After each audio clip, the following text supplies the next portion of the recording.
কিছুদিন আগেও আমার ওয়েট ছিল 78। সেটা আমি 4 মাসে কমিয়ে 60 কিলোতে এনেছি। আর এই 4 মাসটা খুব একটা ইজি ছিল না। বিয়ের সময় আমার ওয়েট ছিল 62। পরে প্রায় 4-5 মাসে আমি আমার ওয়েটটা খুব বাজেভাবে গেইন করে ফেলি। এক লাফে 78, 78। কিন্তু আমার কাছে মনে হচ্ছিল না যে আমি ওয়েট গেইন করেছি। আমার কাছে ওটা স্বাভাবিকই লাগছিল যে তো কী হয়েছে, ওয়েট গেইন করেছি। কিন্তু আমি এত লোকের কথা শুনেছি আমার এই ওয়েট গেইন করা নিয়ে, যেটা হয়তো আমি আমার সারা জীবনে আমি ভুলবো না। আমাকে এমনটাও শুনতে হয়েছে যে আমি আমার বাপের বাড়িতে খেতে পাইনি, আমি শ্বশুর বাড়িতে এসে এত খাওয়া দাওয়া করে ফেলেছি, আমি খাওয়া কোনোদিন চোখে দেখিনি। তাই গিয়ে আমি লোভ সামলাতে না পেরে আমি আমার ওয়েটটা বাড়িয়েছি, মানে মোটা হয়েছি খেতে খেতে। তো তাও আমার গায়ে লাগেনি, আমার মনে হয়েছে না ঠিকঠাকই কী হয়েছে, ওয়েট বেড়েছে। কোথাও গেলে বলতো যে আরোহী কি অবস্থা করেছো নিজের, এমনটা কেন করেছো, আগে দেখতে কি ভালো ছিলে, আগে কি সুন্দর ছিলে দেখতে, এবার দেখো তোমাকে কেমন লাগছে, হাতির মতো লাগছে। আমি শুনতাম, আমি কোনো প্রতিবাদ করতাম না, কারণ আমার তখন মনে হচ্ছিল না যে আমার খুব প্রবলেম হচ্ছে। কি বলবো, তারপর আমাকে নিয়ে সমালোচনা চলতে থাকে যে আরোহী ওয়েট গেইন করেছে, খুব মোটা হয়েছে, ওকে দেখতে কেমন লাগছে, ওকে শাড়ি পরলে কেমন লাগে, ওকে চুড়িদার পরলে কেমন লাগে, ওর কি অবস্থা করেছো। আর কোথাও গেলে তো লোকজন জ্ঞান দিত, এটা করো ওটা করো, এটা খাও ওটা খাও, এসব বলতো। তো এসব তখনও আমার কোনো গায়ে লাগেনি, তখনও আমার মনে হচ্ছে না যে আমি ওয়েট গেইন করেছি। আমার শুধু মনে হতো কি হয়েছে তাতে, ঠিক আছে কোনো ব্যাপার না। তারপর যখন চারিদিকে লোকজন এমনটা বলা স্টার্ট করে যে মোটা মোটা মোটা, আগে সুন্দর ছিলে এখন দেখতে ভালো লাগছে না, তখন অটোমেটিক কনফিডেন্সটা কমে যায়। আমার যে একটা কনফিডেন্স ছিল, সেই কনফিডেন্সটা আমি পুরোপুরি হারিয়ে ফেলি।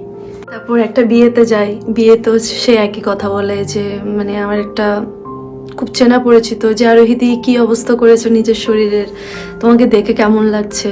তো আমি মানছি হয়তো আমাকে দেখতে বাজে লাগছে, কিন্তু কোথাও গেলে যে মুখের সামনে একটা কথাকে ছুঁড়ে দেওয়া, এটা যে আমার মুডটা খারাপ হয়ে গেছিলো সেদিন। আমি বিয়েতে গেছি, আমি এক কোণে বসেছিলাম, আমার ভাল লাগছিল না কিছু। আমি শুধু ভাবছি যে বোধহয় সত্যি আমি আমার ওয়েটটা খুব গেইন করে ফেলেছি। এতটা ওয়েট হয়তো আমি ইভেন খেতে বসে আমি খেতে পারছিলাম না, যে আমার হয়তো খাওয়াটা উচিত হবে না, মনে হয় এবার খাওয়াটা কমাতে হবে। তো তারপর আছে, আমি সোশ্যাল মিডিয়াতে আমি আমার কোনো ছবি পোস্ট করতাম না খুব একটা, আগের ছবি পোস্ট করতাম, কারণ আমি রিসেন্ট ছবি দিলে আমি জানি আমার মধ্যে অনেক কিছু ছুঁড়ে আসবে, তাই আমি আমার ছবি পোস্ট করাই ছেড়ে দিই। হাসাহাসি হতো আমাকে নিয়ে, আমি সেটাও দেখেছি আমি, আর সেটা আমি আমার সামনেও দেখেছি, আমি দূরে বসেছিলাম আমাকে নিয়ে হাসাহাসি হতো, সেটাও আমি খেয়াল করেছি। তো তারপর গিয়ে কোথাও মনে হতো যে না, এবার বোধহয় শরীরটা কমাতে হবে। কিন্তু আমার হাজব্যান্ড কখনো বলেনি যে আরে তোমাকে শরীর কমাতে হবে, তোমাকে ওয়েট লস করতে হবে, তোমাকে রোগা হয়ে, কখনোই বলেনি। তার জন্য হয়তো আমার আরও গায়ে লাগেনি। যদি আমার হাজব্যান্ড আমাকে এই কথাটা বলতো হাতির মতো লাগছে আমার, তাহলে হয়তো একটু আমার গায়ে লাগতো, কিন্তু সেটা আমার গায়ে লাগেনি যেহেতু ও বলেনি আমাকে। তারপর তারপর এসব তো ছিল, তখন আমার শরীরে খুব একটা প্রবলেম হচ্ছিল না, কিন্তু দেখলাম তার ওয়েট বাড়ার মানে পরপরই যখনই 70 এইসব যখন হচ্ছিল তখন 74-5 ছিল, তারপরে 78 অবধি এসে যায়। এসে দেখি আমার এবার হেলথের প্রবলেম হচ্ছে, হাই কোলেস্ট্রল, পিরিয়ডসের প্রবলেম, থাইরয়েড, তারপর আরও খুব অ্যালার্জি, প্রচুর অ্যালার্জিতে আমি ভুগেছি। মানে আমার এমনটা হতো, আমার মানে হাত আঙ্গুল ফুলে গিয়ে এগুলো ফেটে যেত, ফেটে রক্ত পড়তো, এমনটাও গেছে আমার। আমি খুব আইসক্রিম খেতাম, মানে পুরো একটা বক্স আইসক্রিম আমি সেটা 10-20 মিনিটে আমি শেষ করতে পারি। আমার হয়তো তোমরা হয়তো আমার চ্যানেলে নতুন এসছো, কিন্তু আমার চ্যানেলের শর্টস ভিডিও খুঁজে খুঁজলেই দেখতে পাবে যে আমার প্রচুর আইসক্রিমের ভিডিও, প্রচুর। আমি তো, আমারও খাওয়া দাওয়ার কন্ট্রোল ছিল না, সেটাও ঠিক, আমি কন্ট্রোল করিনি খাওয়া দাওয়া। প্লাস আমার হাঁটা চলা ছিল না, আমি খুব একটা হাঁটতে পছন্দ করতাম না। আমি কোথাও যদি আমাকে হেঁটে যেতে হয় সেখানে আমি যেতামই না। আমি এখান থেকে 10 মিনিটের রাস্তা আমি চেষ্টা করতাম অটো বা টোটো নিয়ে যাওয়ার, কারণ আমার হাঁটতে একদম ইচ্ছে করতো না। তো এরকমই চলতে থাকে, সারাদিন শুয়ে থাকতাম, ভাল লাগতো না, কাজও করতে ইচ্ছে করতো না, কোনো কাজই করতাম না, শুয়ে থাকতাম। মানে আমি যে দরজাটা খুলতে যাব, কেউ আসলে আমার সেটাও ইচ্ছে করতো না যে আমি গিয়ে দরজাটা খুলে দিই, সেটাও আমার ইচ্ছে করতো না। ডক্টরের কাছে যাই, ডক্টর বলে কি শরীর কমাতে হবে, শরীর না কমালে তোমার রোগ শোক বাড়তে থাকবে, তুমি কন্ট্রোল করতে পারবে না। তারপরে একদিন আমি আমার ফেসবুকে, ঠিক অনেক দিন পরে গিয়ে আমি আমার একটা ফেসবুকে একটা ছবি দিয়েছিলাম, 15 অগাস্টে একটা ছবি দিয়েছিলাম আমার। ওই ছবিটা যখন আমি দিই, আমার খুব একটা কাছের মানুষ, আমার একটা দাদা, সে ছবিতে খুব বাজেভাবে একটা আমাকে স্টোরি দিয়েছে। সে SMS করে যে কিরে মুটকি, আর কত মোটা হবি। সে কথাটা আমার খুব ইগোতে লাগে, আমার খুব বাজেভাবে ইগোতে লাগে। আমার এতদিনও কিছু হয়নি, কিন্তু ওই কথাটা আমার খুব ইগোতে লাগে যে আমি আর নিতে পারছিলাম না। আমাকে নিয়ে যখন এত কথা হচ্ছে, আমি আর নিতে পারছিলাম না। আমি যে ওকে ঠিক আছে, চলো এবার কিছু একটা করা যাক। এবার আমি খুব ভালোভাবে সেটা দেখি যে কেন আমার ওয়েট লস হচ্ছে না, বা কেন আমি এতটা ওয়েট গেইন করছি। তার মধ্যে জাঙ্ক ফুড ছিল, আমি টোটালি বাদ দিয়ে দিই। সুগারটা আমি বাদ দিয়ে দিই, কারণ সুগার ভালো না। আমি দুধ চা খেতে পছন্দ করতাম, সেটাও আমি বাদ দিয়ে দিই, আমার দুধ চা খাওয়া লাগবে না। এবার বলি আমার ডায়েট চার্ট। আমার ডায়েট চার্টে সকালে খেতাম আমি চিয়া সিড, রাতে আমি চিয়া সিড ভিজিয়ে রাখতাম, 4টে আলমন্ড ভিজিয়ে রাখতাম। তো সেগুলো আমি সকালে উঠেই খেতাম, ঘুম থেকে উঠে আগে আমি ওগুলো খেয়ে নিতাম। তারপর ঠিক 9টার সময় আমি 2টো সিদ্ধ ডিম, একটা রুটি, এটা মাস্ট ছিল, মানে আমি প্রতিদিন এটা আমি প্রতিদিন খেয়েছি। তারপরে গিয়ে একটা লিকার চা বা গ্রিন টি এনে রাখতাম, ওগুলো খেয়েছি। তারপর ঠিক 11টার দিকে ফ্রুট, যে কোনো ফ্রুট, কখনো আপেল খেয়েছি, কখনো আঙ্গুর, কখনো যা থাকে, কখনো পেঁপে, আমার বাড়িতে যা থাকতো আমি তাই খেয়েছি।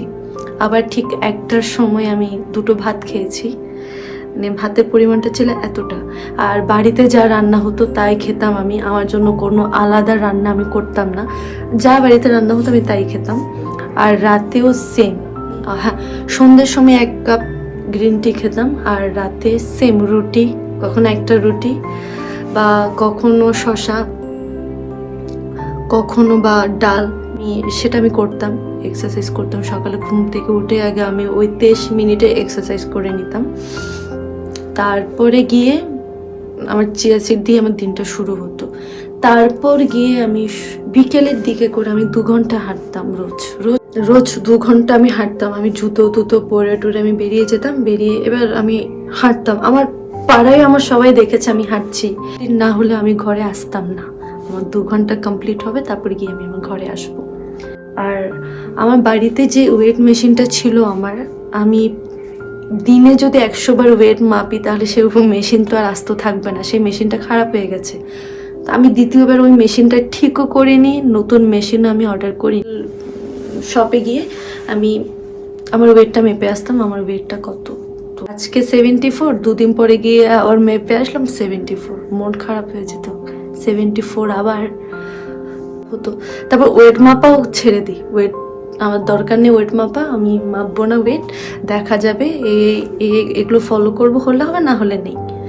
65-এ আসে, 65-তে আসে তখন গিয়ে তো সে 78 থেকে 65-তে আসা, মানে এখনো হয়তো আমার মনে হয় 64 হবে কি, এখন আমার ওয়েট 64, 3 কি 4 কি 5 হবে আমার ওয়েট এখন।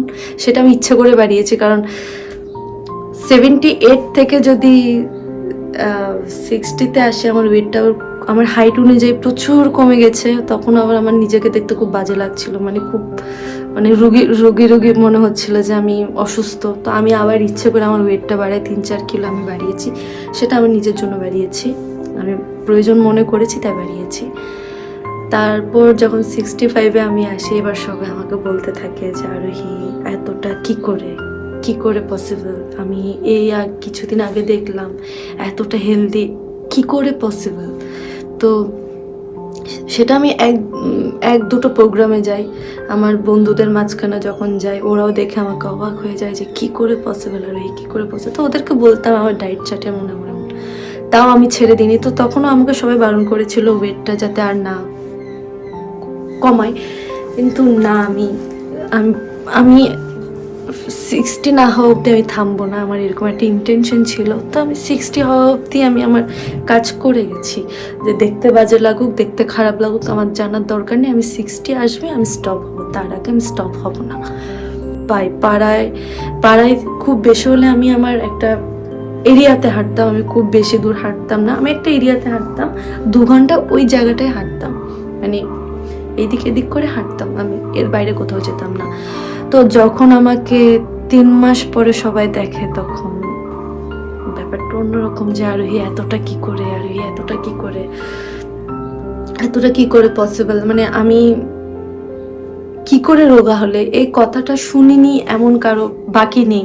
আমাকে সবাইকে জনে জনে আমাকে আমার ডায়েট চার্ট বলতে হয়েছে, সবাইকে আমার এই 4 মাসে আমি কি করেছি আমি সবাইকে বলেছি, আমি জনে জনে বলেছি। সবাই জিজ্ঞাসা করেছিল যে আরোহী কি করে হলো, আরোহী বলো, আমাকেও বলো, আরোহী আমাকেও বলো। তো আমি সবাইকে বলেছি আমি যে এটা করো, কমে যাবে। একটা আদর্শ হয়ে গেলাম যে এই মোটা মেয়েটাও এই জায়গায় এসে পৌঁছাতে পারে, মানে এই জায়গা থেকে ও এই জায়গায় আসতে পারে, তাহলে আমরা কেন পারবো না। তো সবার কাছে একটা আদর্শ হয়ে গেছিলাম। তারপর দেখি সবাই আমার এক্সাম্পল দিত, সবাই যে আরোহীকে দেখো।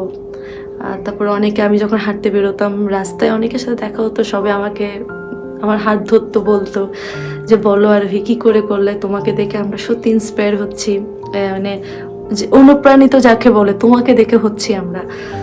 তা আমার খুব ভালো লাগতো তখন। তো এটা কোনো স্ট্রাগল না, একটু যদি কনসিস্টেন্সি ধরে রাখো, একটু যদি নিজে প্রমিস করো যে আমি এই খাবারগুলো হেলদি খাবার খাবো, আমি খুব বাইরের খাবার আমি খাবোই না, বা আরও নিজেকে যদি প্রমিস করো, নিজেকে যদি কন্ট্রোল করতে পারো, তাহলে পসিবল। 78 থেকে 60-এ আসা, 18 কিলো 4 মাসে কমানো, এটা খুব একটা ছোট কথা নয়। 4টে মাস আমি নিজেকে প্রমিস করেছি যে আরোহী তুমি পারবে, তুমি কারো কথা শুনবে না, তুমি সোশ্যাল মিডিয়া থেকে সরে যাও, তোমার দরকার নেই, কে কি করছো তোমার দেখার দরকার নেই, তুমি কি করছো সেটা তুমি দেখো। তারপর এটাই। সো থ্যাংক ইউ আমার ভিডিওটা এতক্ষণ দেখার জন্য মনোযোগ দিয়ে, আর thank you so much. And ভালো লাগলে অবশ্যই আমার চ্যানেলটা সাবস্ক্রাইব করবে, সাবস্ক্রাইব না করে এখান থেকে যাবে না।